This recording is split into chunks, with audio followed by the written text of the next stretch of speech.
Bonjour à toutes et à tous. Dans cette vidéo, je vous propose de voir une utilisation des includes en PHP. Je dis bien une des utilisations parce que il y en a plusieurs. Là, on va faire un wireframe en utilisant des includes. La plupart du temps, en PHP, les includes permettent d'appeler des fragments de code et notamment des classes pour pouvoir les instancier dans les objets. Mais c'est bien, avant d'arriver à ce niveau de programmation, de commencer à manipuler les includes sur des choses plus tangibles, comme là des fragments de code, les navs, les headers, etc. Ça vous permet de vous approprier davantage la notion. Donc pour ce faire, j'ai réalisé un tout petit site que vous avez là à l'écran avec dans le header mon logo qui renvoie toujours vers la page d'accueil et le titre. Ici, j'ai un bloc main avec un H2 et des images, des petites publicités dans un aside et tout en bas, un copyright dans un footer. Donc, ce petit site-là a été réalisé à l'aide de ce code-là. Donc, la partie HTML classique, hein, le doctype, le head, j'ai même pas mis le title, donc pas bien. Hop, on le rajoute. J'ai un header donc, qui encapsule un H1 avec le href et mon image, alt vide pour les besoins de la démo, hein. Ici, le titre de mon site. Dans le main, un H2 et des images. Et dans le site, juste le mot pub. Et dans le footer, un tout petit peu de texte avec le symbole du copyright. En CSS, j'ai juste mon reset, j'ai mon flex sur le body, dans le header, quelques paramètres de couleur, de padding pour avoir quelque chose d'à peu près présentable. Idem dans le main. Voilà, rien d'exceptionnel. Pour suivre le visionnage de cette vidéo, vous devez être totalement opérationnel sur ces choses-là. C'est vraiment de la base. Donc, qu'est-ce qui, moi, va m'intéresser sur ce projet? Eh bien, ça va être de créer d'autres pages de mon site. Alors, les autres pages de mon site, elles vont comporter la même architecture. En réalité, on est d'accord que si vous êtes sur le site d'un commerçant, vous aurez systématiquement ici son logo, qui reste évidemment le même de page en page, et ici, évidemment, le même intitulé de page, de site dans le header. Les publicités peuvent éventuellement varier. Nous, dans ce cadre-là, on va imaginer que les publicités sont statiques et resteront les mêmes. Et bien évidemment, le copyright restera lui le même. Moi, ce qui va changer en réalité, c'est la partie grise ici, donc mon main, qui n'aura pas toujours le même H2 avec page d'accueil, mais ce sera la page 1, la page 2, la page 3. Et le contenu que moi j'ai matérialisé avec des images, lui va aussi changer, mais ça ne sera pas la même image, ce sera peut-être du texte des fois, d'autres fois un tableau, d'autres fois un formulaire pour la page de contact, etc., etc. Mais globalement, l'architecture du site est la même. Alors du coup, si aujourd'hui je fais ça de manière un petit peu naïve, je vais venir ici, je vais prendre tout mon code que je vais copier en me disant c'est la même chose. Donc, dans un dossier que je vais appeler page, je vais créer un fichier page1.php. Naturellement, je ne l'ai pas précisé au début, mais tout votre dossier est enregistré dans l'espace de stockage de votre serveur local. Donc, si vous êtes sur WAMP Server, c'est dans ces deux points, WAMP64 et le dossier www. Donc, du coup, sur cette page 1, je remets en page 1.php, je remets tout mon code et je me dis que, en toute logique, si je vais sur mon navigateur web, je suis sur le localhost dans un dossier que moi j'ai choisi d'appeler includes. Et ici, je vais demander à la machine d'aller chercher page 1.php. Et je le fais entrer. Donc la machine me dit, je ne trouve pas ta page. Vous devez utiliser toute l'arborescence. Donc je dois aller dans page, slash, page 1.php. Et là, je vais voir apparaître le contenu. Donc je me dis, c'est bon, ça marche. Je vois site avec includes, page d'accueil, les pubs et le copyright. Le problème, par contre, de ce que j'ai fait là, c'est que je me dis, d'une part, j'ai repris tel quel le contenu, mais j'ai plus les couleurs. C'est-à-dire qu'il y a 2 secondes, j'avais ça, et maintenant, si je reviens sur ma page 1, j'ai toujours le contenu textuel, mais j'ai plus les images et j'ai plus les couleurs. Ça, c'est lié au fait que quand j'ai fait un copier-coller de mon code, j'ai pas réadressé mes liens. Sauf que, souvenez-vous, comme maintenant je suis dans un dossier page, tous les liens de CSS, le lien pour la favicon, le lien pour le retour à l'index, le lien pour le retour de l'image, etc., eh bien tout ça, ça doit être réadressé. Donc je fais un point slash pour revenir à la racine. Et du coup, si je rafraîchis, tout le site revient bien. Donc, plutôt simple, je vais juste rajouter des points slash pour respecter mon arborescence qui est ici. Donc moi, je vous ai dit que l'image, je voulais qu'elle change. Du coup, hop, j'ai fait simple, j'ai fait ABC pour mes images. Donc je fais ça et j'ai bien une page différente. Donc elle ne s'appelle pas page d'accueil, elle va s'appeler page 1. J'enregistre, je reviens et je rafraîchis. Ok. Donc jusque-là, pas de souci. Jusque-là, pas de souci, à un détail près.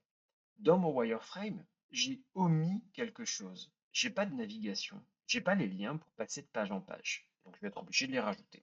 Donc pour les rajouter, je viens sur l'index et sur l'index, je rajoute une balise nav à l'intérieur de laquelle je vais rajouter mes liens.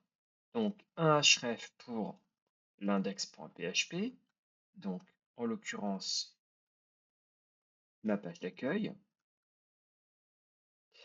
un href avec page slash page 1.php pour me renvoyer donc vers page 1 et je ferme mon lien.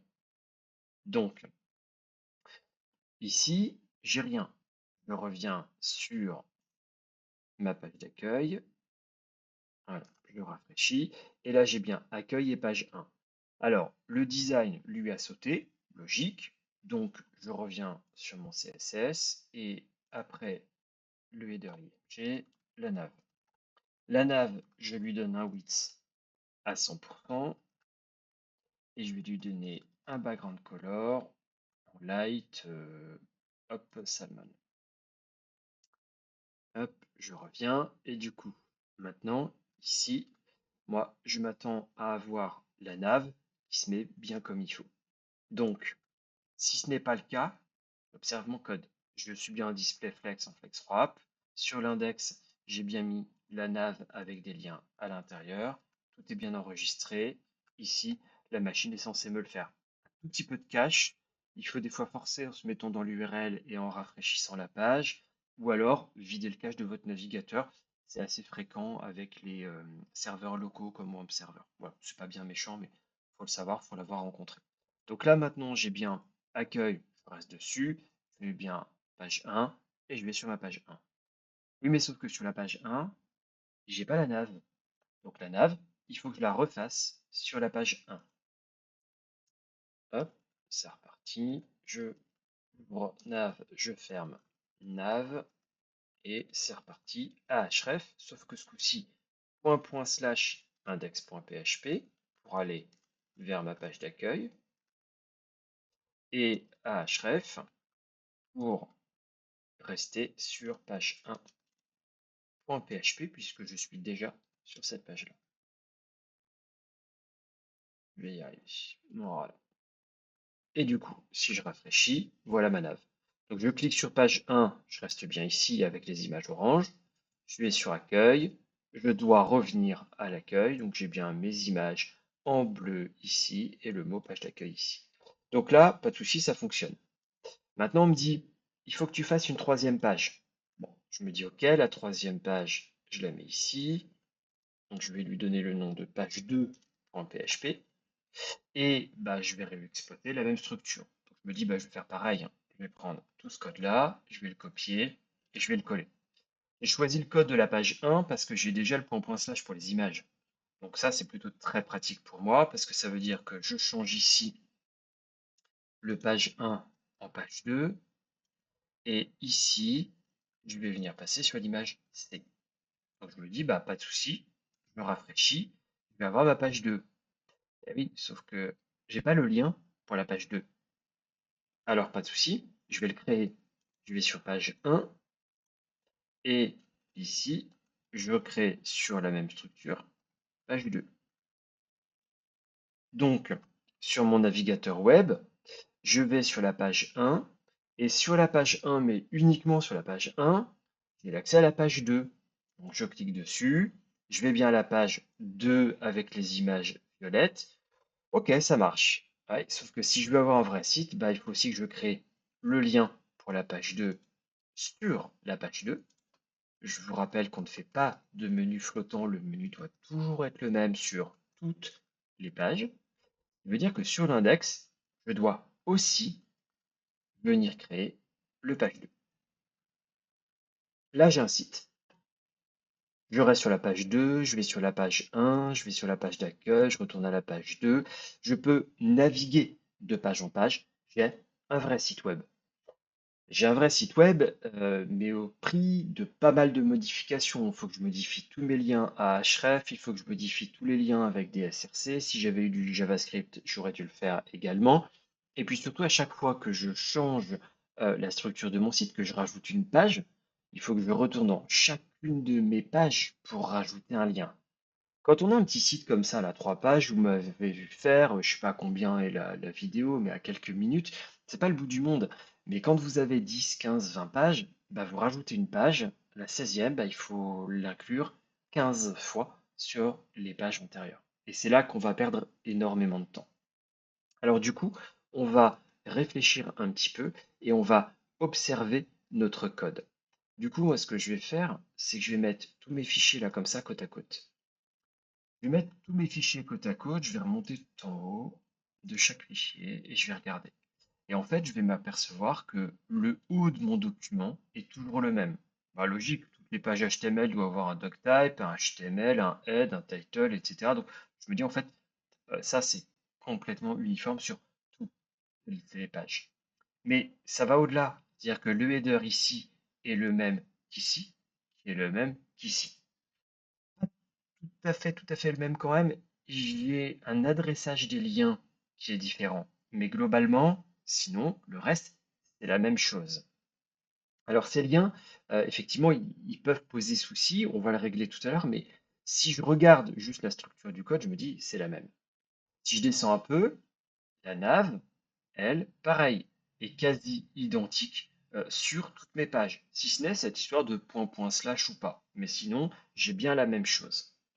Ce qui va vraiment changer après, c'est le main. Le main, juste la structure du code, on se dit c'est la même.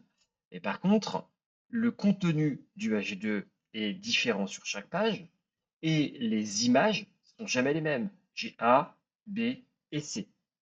Par contre, mon eSide est le même, mon footer est bien le même partout. Donc je m'aperçois qu'en fait, sur mes pages, il y a des choses que je retrouve partout. Et bien c'est là-dessus que je vais travailler. Je vais fermer mes pages, je vais garder que l'index. Et en fait, je vais m'apercevoir que toute la fin de mon code, donc tout ça, c'est la même chose sur toutes les pages. Et tout le début de mon code, tout ça, c'est la même chose sur toutes les pages. Le seul bloc qui change, c'est celui-là, c'est le main. Alors du coup, pour éviter d'avoir à réécrire ça X fois, je vais l'enlever d'ici, je vais couper mon code et je vais venir le mettre dans un fichier à part. Pour l'isoler, je vais lui créer un dossier. Le dossier, vous l'appelez comme vous voulez. Dans la pratique, on a tendance à l'appeler inc. Donc, dans le dossier inc pour include, je vais créer un fichier et moi, je vais l'appeler top.php. Et dans ce fichier, j'y colle le début de ma page. Donc là, en gros, ce que j'ai fait, c'est que j'ai découpé, j'ai le haut de ma page, j'ai le main, bah du coup, je vais faire la même chose ici avec le bas de ma page. Dans le dossier inc, je recrée un fichier. Ce fichier, je l'appelle, j'ai mis quoi? J'ai mis top, donc je vais l'appeler bottom.php. Et dans bottom.php, je mets ça. Donc, j'ai simplement découpé mon fichier index en 3 morceaux. Dans l'index, il ne reste que ce qui est propre, ce qui est spécifique à l'index. Et j'ai le top qui est commun aux pages et le bottom qui est commun également aux pages dans des fichiers séparés. Alors le PHP va m'aider justement à recomposer ça. J'ouvre un tag PHP et je ferme un tag PHP. La fonction include va me permettre d'inclure un fichier. Je vais dire à la machine, depuis l'index, tu vas dans le dossier inc et tu dois y trouver top.php. Tu l'inclus ici. J'ouvre un autre tag PHP, j'appelle la fonction include et je lui dis en partant de l'index, si tu vas dans le dossier inc, tu vas également y trouver bottom.php. Et comme je suis à la fin de ma page et que je n'ai rien d'autre à mettre derrière, je ne ferme pas le tag PHP, ça me permettra de chaîner mes documents. Du coup, une fois que je suis arrivé à ce stade-là, j'ai le haut de la page isolé, le bas de la page isolé, et ces deux morceaux sont appelés, sont inclus à l'intérieur de mon fichier index.php. Donc je n'ai vraiment en HTML pur que le main. Je reviens sur mon navigateur web, et sur mon navigateur web, je retourne sur l'accueil. Et vous constatez que sur l'accueil, tout se passe très bien. J'ai bien ici le header, la nav, le mail avec mes images bleues, mes publicités et mon petit footer en bas. Donc pour moi, tout est OK. Il n'y a pas de souci de ce point de vue-là. Donc, je me dis, ça marche bien. Je vais faire la même chose sur le reste des pages. Donc je ferme l'index, je vais fermer le bottom, le top et même le style. Je vais me concentrer maintenant uniquement sur la page 1. Donc sur la page 1, je me dis, bon, ok, tout ça, j'en ai plus besoin. Et tout ça, je n'en ai plus besoin. La spécificité pardon, de la page 1, c'est bien ça. Donc je vais faire pareil. J'ouvre du PHP et je ferme le PHP. Je lui demande d'inclure, aussi en sortant, pour aller dans le dossier inc, le fichier top.php. Et je fais la même chose ici, mais sans fermer mon tag PHP. Je lui demande d'inclure, en sortant, en allant dans inc, le fichier bottom.php. Donc une fois que j'ai fait ça, je reviens sur mon navigateur web et je vais sur page 1. Et là, je me dis, ah, ça n'a pas marché. Ça n'a pas marché, ouais, à un détail près, j'ai quand même les images. Alors tout à l'heure, quand ça marchait pas, j'avais ni image ni CSS. Là, j'ai les images, mais j'ai pas le CSS. Alors à quoi ça peut être dû? Ici, les images, je les vois en code. En fait, je m'aperçois que en code, elles ont bien le point slash. C'est ça qui fait défaut. Quand j'ai appelé le fichier top.php, j'oublie pas que ce fichier top.php, il vient de la page index. Donc en réalité ici, les liens ils sont spécifiques à la page index. Alors pour pas être embêté avec ça, on va faire ce qu'on appelle un lien absolu. Le lien absolu, il commence par un slash. Quand on dit slash au début d'un lien, on dit à la machine root. Tu reviens à la racine. Oui, mais la racine de quoi? Comme mon site ici, il est inclus dans mon serveur local, donc dans mon WAMP serveur, la racine, c'est le dossier www. Donc en fait, si je lui dis reviens à la racine et rentre dans CSS, il va y avoir un problème. La machine va me dire ça marche pas ton truc. Logique. Dans le serveur WAMP server, je peux avoir plusieurs sites. Donc je vais lui dire tu vas dans le dossier includes, puis dans CSS et tu vas chercher style. On parle d'un chemin absolu parce que ça marche absolument partout. Que je sois sur une page de cœur ou la page index, comme je reviens au tout début du serveur, je suis obligé de lui redonner l'adresse complète, c'est-à-dire tu vas dans le site que j'ai appelé includes, à l'intérieur tu trouves un dossier CSS, etc., etc. Du coup, si j'enregistre et que je reviens, et ben d'un seul coup, ça se passe bien mieux. Donc, ce que je vais faire, c'est que pour tous mes liens href, quels qu'ils soient, parce que vous noterez au passage que la petite favicon, elle a disparu aussi, je l'avais sur la page d'accueil, je ne l'ai plus quand je passe en page 1. Donc, tous mes liens, sans aucune exception, les href, les src, tous vont être passés en lien absolu dès que c'est un fichier include, un fichier qui va être inclus dans un autre fichier. Quand c'est un bout de code, un fragment de code, on met un lien absolu. Comme ça, on est sûr que quand on l'appelle, quel que soit le contexte d'appel, on aura quelque chose de fiable, un lien qui sera forcément bien adressé puisque on revient à la racine. Donc slash includes slash.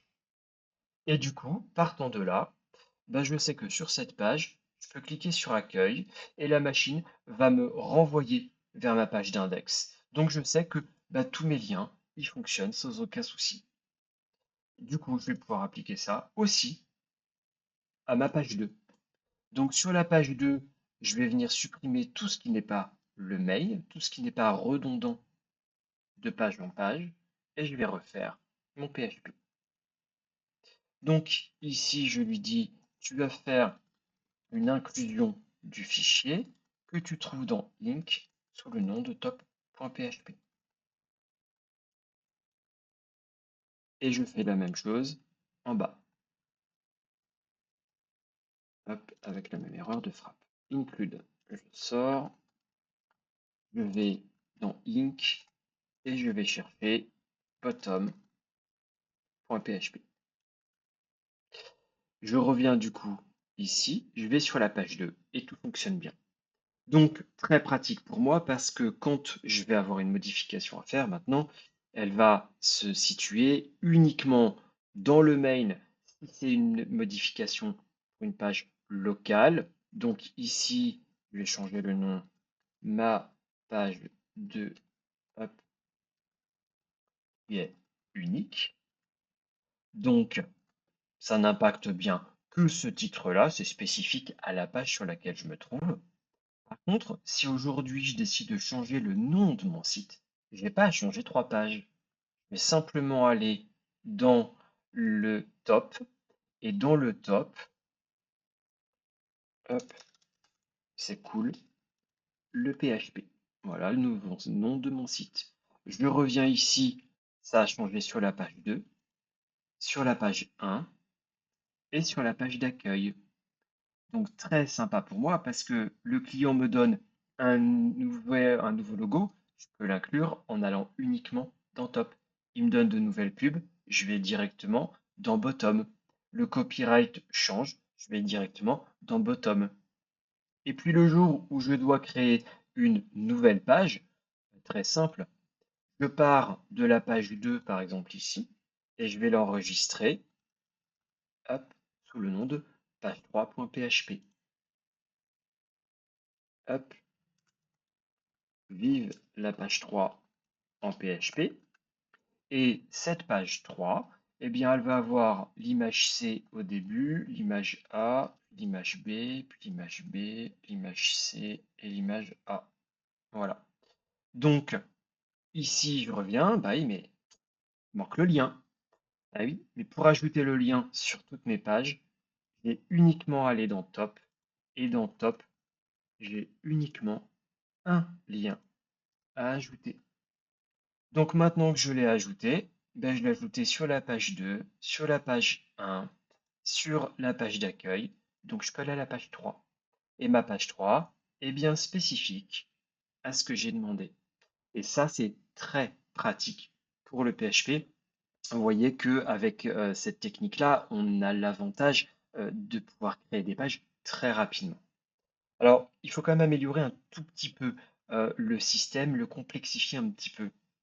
La première complexification, moi, que je vois, c'est que ça, c'est le nom que j'ai en interne pour le moment. Sauf qu'il va changer plus tard. Donc, du coup, pour éviter d'être embêté, ici, je vais créer une variable PHP.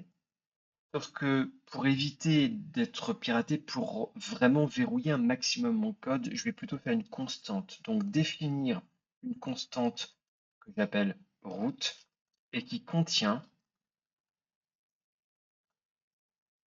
ce lien absolu-là. Parce que du coup, l'avantage pour moi ici, c'est que à chaque fois que j'ai utilisé le slash includes slash, je vais pouvoir venir y mettre ma constante. Une constante, ça ne change pas. Donc du coup, je suis sûr que j'aurai systématiquement le même lien. Je fais un écho court de route. Voilà. Donc là, j'ai appelé ma constante. Donc techniquement, ça ne change rien. Je vais exactement avoir la même chose. L'avantage que moi j'y vois, c'est que si demain mon site, je décide de ne plus l'appeler includes, mais coucou, je change ça ici et mon site fonctionne comme il fonctionnait avant. Donc au moment où je vais le passer en production, c'est-à-dire l'enlever de mon WAMP serveur pour le mettre sur un serveur hébergeur, ben, je pourrais juste réexploiter cette constante que j'ai appelée route pour justement réadresser tous mes liens. Et du coup, je suis tranquille, je vais pouvoir avoir un site parfaitement stable. Il y a d'autres petites améliorations qu'on va pouvoir voir, mais je vous propose de le faire dans une prochaine vidéo. Là, pour moi, la première étape pour vous, c'est justement de vous entraîner là-dessus, de faire un site, de le découper, et une fois qu'il est découpé, de le réassembler pour voir si vous êtes capable de produire en série les pages en gagnant un maximum de temps.